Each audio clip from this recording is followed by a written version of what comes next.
Trump's lawyer to reveal how president conspired to corrupt election and knew of Russian involvement after pleading guilty and blaming Trump over hush money to Playboy model and porn star as ex-campaign chief is found guilty of fraud too. Donald Trump's former personal lawyer is prepared to tell investigators all he knows about the president and the conspiracy to collude and corrupt the 2016 election. Michael Cohen is also willing to give special counsel Robert Mueller information about the DNC hack in the run-up to the election and whether or not Mr. Trump knew ahead of time about that crime and even cheered it on, his own lawyer said. Lanny Davis, who is representing Cohen, also accused Trump of ordering his client to make hush money payments to porn star Stormy Daniels and Playboy model Karen McDougal over alleged affairs, claiming the president is guilty of a felony. Davis spoke out as Cohen pleaded guilty to campaign finance violations relating to those hush money payments. Minutes before Davis spoke, former Trump campaign chairman Paul Manafort was found guilty on 8 counts following his trial on tax and fraud charges. Davis said Trump's ex-lawyer only made the payment at the direction of Trump, making the president as much guilty of a felony. Trump just hasn't owned up to it, but he tried to hide by asking his lawyer to do something he wasn't willing to do because he feared the electoral consequences, he said. And Davis warned that Cohen had been Trump's personal lawyer for many years and so knows almost everything about Mr. Trump. Mr. Cohen has knowledge on certain subjects that should be of interest to the special counsel and is more than happy to tell the special counsel all that he knows, Davis said on MSNBC's Rachel Maddow show. Not just about the obvious possibility of a conspiracy to collude and corrupt the American democracy system in the 2016 election, which the Trump Tower meeting was all about, but also knowledge about the computer crime of hacking and whether or not Mr. Trump knew ahead of time about that crime and even cheered it on, he added.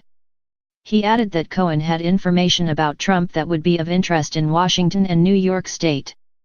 In another interview with CNN on Tuesday, Davis also hinted that Cohen may have incriminating information about the Trump Foundation. The New York Attorney General has filed a civil suit against Trump and his 3 eldest children alleging persistently illegal conduct with respect to foundation money and using the money in their own self-interest.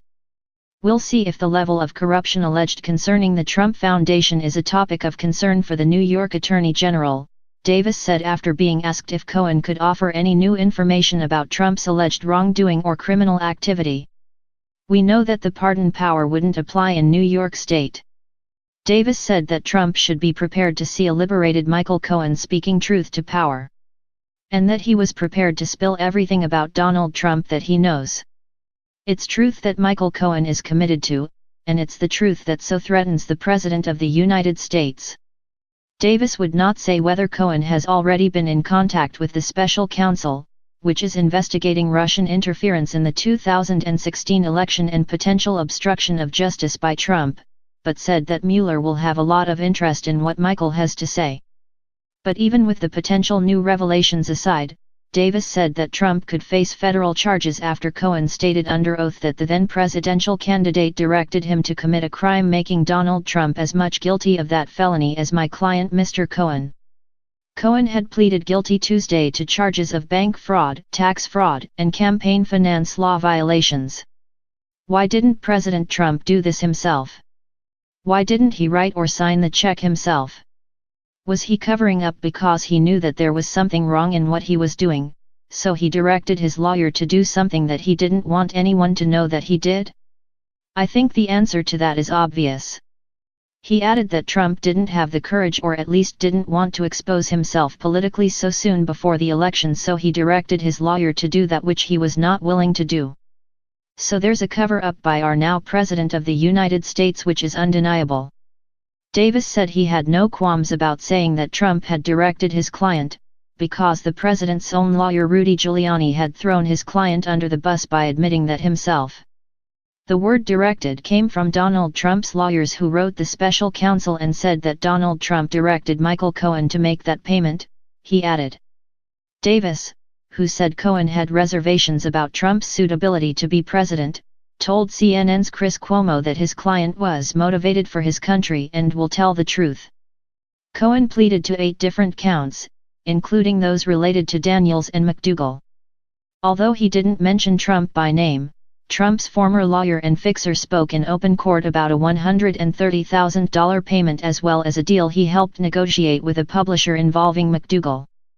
He said he did so in coordination and at the direction of a candidate for federal office, CNN reported in an obvious reference to Trump, his former employer. Federal law bars donors from coordinating with a campaign while placing strict limits on the amount of contributions. Both women claim they had affairs with Trump, and both got payments, Daniels from Cohen directly and McDougal from a publisher. Trump said Tuesday that he felt very sorry for Manafort ahead of his Charleston evening rally speech. Yet he completely ignored Cohen's implication that he participated in federal crimes. He then failed to mention either Manafort or Cohen at his rally.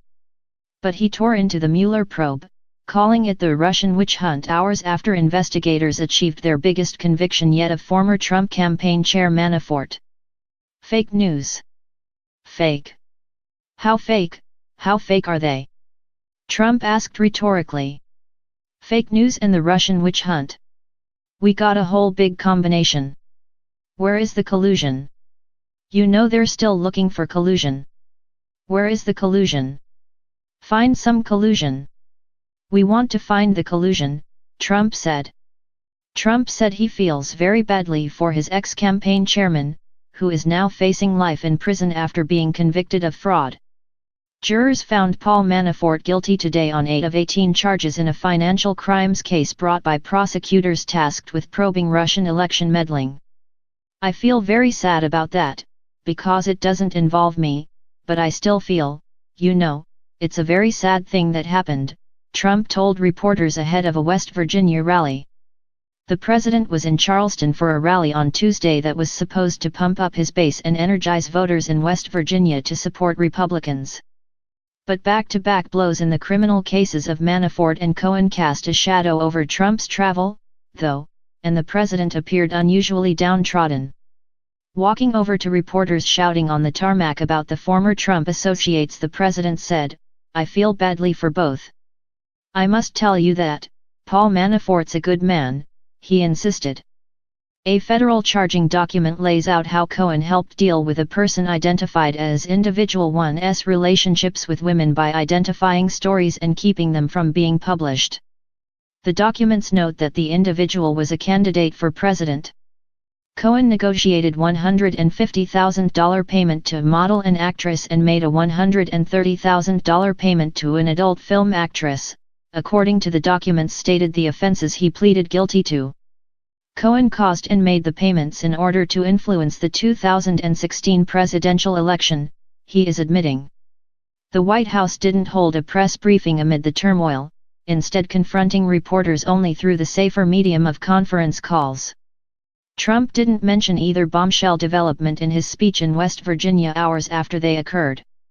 Cohen, as part of the plea, gets jail time of up to 4 years in a deal that apparently does not include cooperating with special counsel Robert Mueller's probe. Nevertheless, some legal experts were not ruling out cooperation, and he was facing more charges than he pleaded to. Cohen appeared in federal court on Tuesday following a series of reports he would plead guilty to federal crimes that would land him in jail for up to 4 years. According to U.S. Attorney Robert Husamy, Cohen failed to report income of $4.1 million, costing the U.S. Treasury approximately $1.3 million. He failed to disclose $14 million in debt when he applied for a home equity loan he used to get funds to pay the porn star. Husamy also laid out Cohen's campaign finance guilty plea as it related to Daniels and McDougal, though he never mentioned the name of the president or the porn star. In addition, what he did was he worked to pay money to silence 2 women who had information that he believed would be detrimental to the 2016 campaign and to the candidate and the campaign, Husamy said. In addition, Mr. Cohen sought reimbursement for that money by submitting invoices to the candidate's company which were untrue and false. They indicated that the reimbursement was for services rendered for the year 2017, when in fact those invoices were a sham. He provided no legal services for the year 2017 and it was simply a means to obtain reimbursement for the unlawful campaign contribution, Husami said. There is no allegation of any wrongdoing against the president in the government's charges against Mr. Cohen, Trump lawyer Rudy Giuliani said in a statement. It is clear that, as the prosecutor noted, Mr. Cohen's actions reflect a pattern of lies and dishonesty over a significant period of time. Sources told NBC about the negotiations over a possible plea Tuesday morning, noting that no deal had been reached. Word of the talks followed reports over the weekend that Cohen is being investigated for a $20 million bank fraud. ABC then reported Cohen had reached an agreement with prosecutors in the Southern District of New York. Cohen surrendered to the FBI in advance of a scheduled 4 p.m. court appearance, according to CNN. The campaign finance violations related to the $130,000 payment Cohen made from his own funds to porn star Stormy Daniels, who claims she had an affair with Trump. Trump said in April that he did not know about payments Cohen made to Daniels, although lawyer Rudy Giuliani later said Trump reimbursed his longtime lawyer for the funds. Cohen admitted the payment was a violation of strict federal limits on political contributions. Prosecutors deemed the payment an in-kind contribution to the Trump campaign since it helped shelve potentially damaging information. Cohen agreed to jail time as part of the agreement. Despite the array of charges, jail time, and restitution, Cohen was not expected to reach an agreement to cooperate with authorities, the New York Times reported.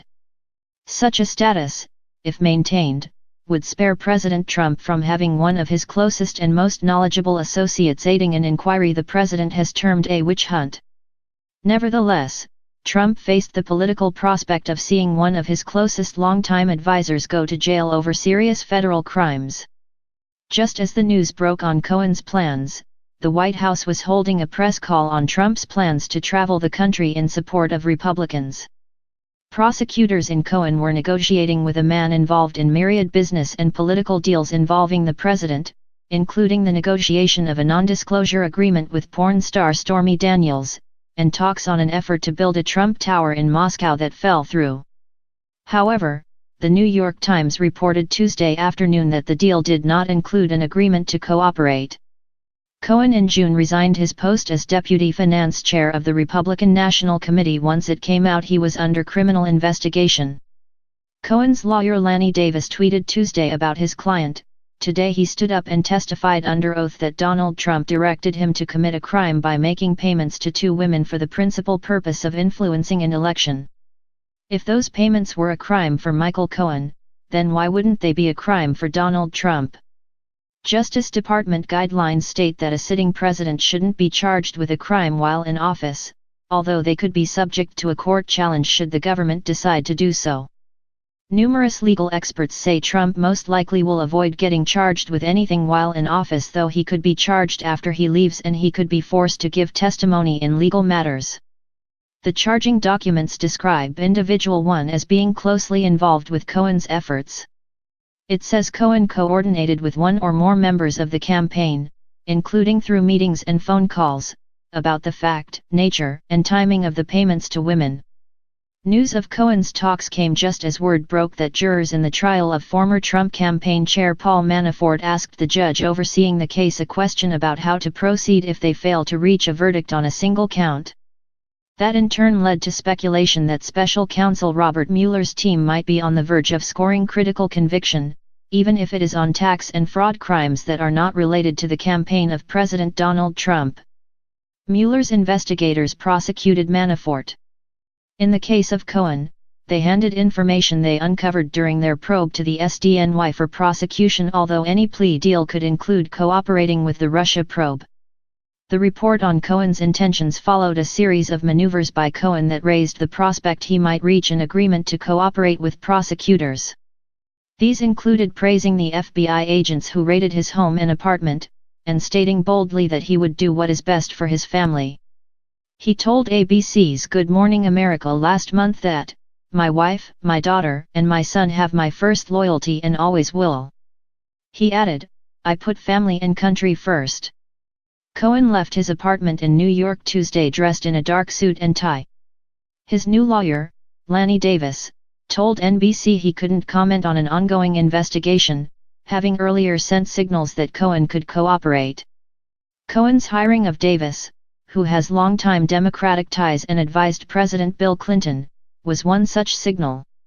Were Cohen to follow through and plead guilty to any alleged violations, it would come as prosecutors were considering filing charges against him that include bank and tax fraud, as well as violations of campaign finance law, against Cohen by the end of the month, sources told the New York Times.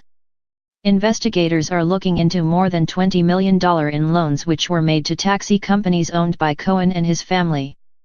The amounts reportedly involved only upped the pressure on Cohen, who was intimately involved with Trump as he navigated a variety of business deals in recent years. Financial statements showed that Cohen used his 32 taxi medallions, then worth around $1 million each, as collateral for the loans from Sterling National Bank. Melrose Credit Union also supplied some of the loans made to 16 separate companies controlled by the Cohens. Cohen and his wife also personally guaranteed the loans, according to public findings. Investigators are now looking to determine whether Cohen misrepresented the true value of his assets to obtain the loans. They are also looking at when the lawyer violated campaign finance laws by arranging hush money deals to secure the silence of women who claimed to have had affairs with Trump. The FBI raided Cohen's home and office earlier this year as part of their investigation into his alleged tax fraud. Investigators are looking at whether Cohen's income from his taxi medallion business was underreported in federal tax returns, The Wall Street Journal reported. That income reportedly included hundreds of thousands of dollars in cash and other payments over the last 5 years. Donald Trump has criticized the probe into his former attorney, calling the raids an attack on our country in a true sense. Cohen caught the attention of the Manhattan U.S. Attorney's Office during Justice Department Special Counsel Robert Mueller's probe into Russian meddling in the 2016 presidential race. Prosecutors are looking into whether Cohen inflated the value of any of his assets as collateral for bank loans, the Journal reported, citing sources familiar with the investigation. If convicted of tax and bank fraud, Cohen, who once said he'd take a bullet for President Donald Trump, could find himself subject to heavy jail time. That threat could put pressure on Cohen, once known as Trump's fixer, to cooperate with prosecutors if he's charged with these crimes. Cohen was Trump's personal attorney for years and has deep ties to the Trump Organization. He is reportedly prepared to tell Mueller that the president knew about the infamous June 2016 Trump Tower meeting ahead of time and approved of it.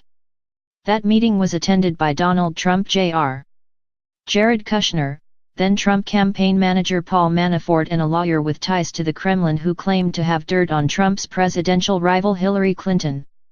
Trump has denied he knew about the meeting ahead of time. But that gathering at Trump Tower has become a central focus of Mueller's look into what role Russia played in the 2016 presidential election.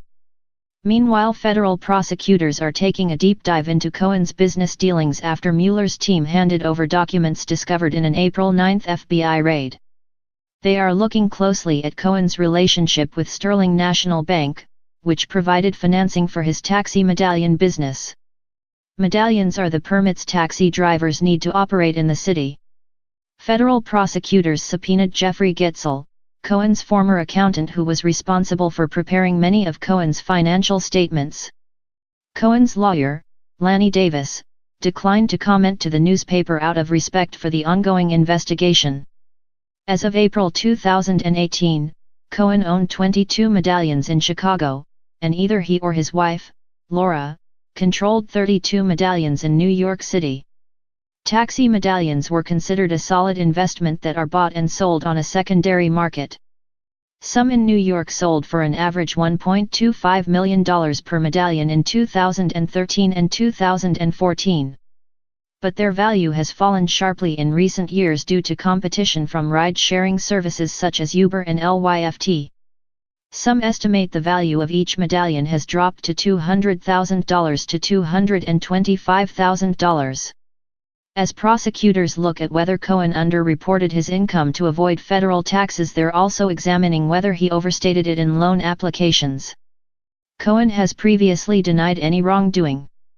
He worked on projects for Trump ranging from Trump Tower Moscow that never got off the ground to a non-disclosure agreement with porn star Stormy Daniels, who claims she had an affair with Trump, and on a deal involving former Playboy model Karen McDougal, who also claimed an affair. Trump has denied both women's allegations of a sexual affair. But Cohen also had his own business dealings including real estate, personal loans, and investments in taxi medallions. Evgeny A. Friedman, a Russian immigrant known as the Taxi King and who partnered with Cohen in the taxi medallion business, avoided jail time and got 5 years probation when he pleaded guilty to tax evasion in May. As a condition, he is cooperating with prosecutors, who may find him to be a valuable witness as they investigate Cohen on potential tax, campaign finance, and bank fraud charges. His deal came after an April 9 FBI raid on Cohen's home, office, and hotel where he was staying. They scooped up 3.7 million digital documents. If Friedman is able to provide useful information, it might strengthen prosecutors' hands if they decide to charge Cohen. Prosecutors are already combing through Cohen's financial records, including big payments he got from major firms as he touted his access to President Trump after the elections. Also under the microscope is his $130,000 payment to porn star Stormy Daniels, who signed a non-disclosure agreement and claims she had an affair with Trump. The president revealed last week on his financial disclosure that he reimbursed Cohen for expenses related to a payment of up to $250,000. Cohen is under investigation for possible bank fraud. He has said he took out a home equity loan in order to make the payment to Daniels, which he executed through a Delaware LLC he set up in October of 2016, weeks before the presidential election.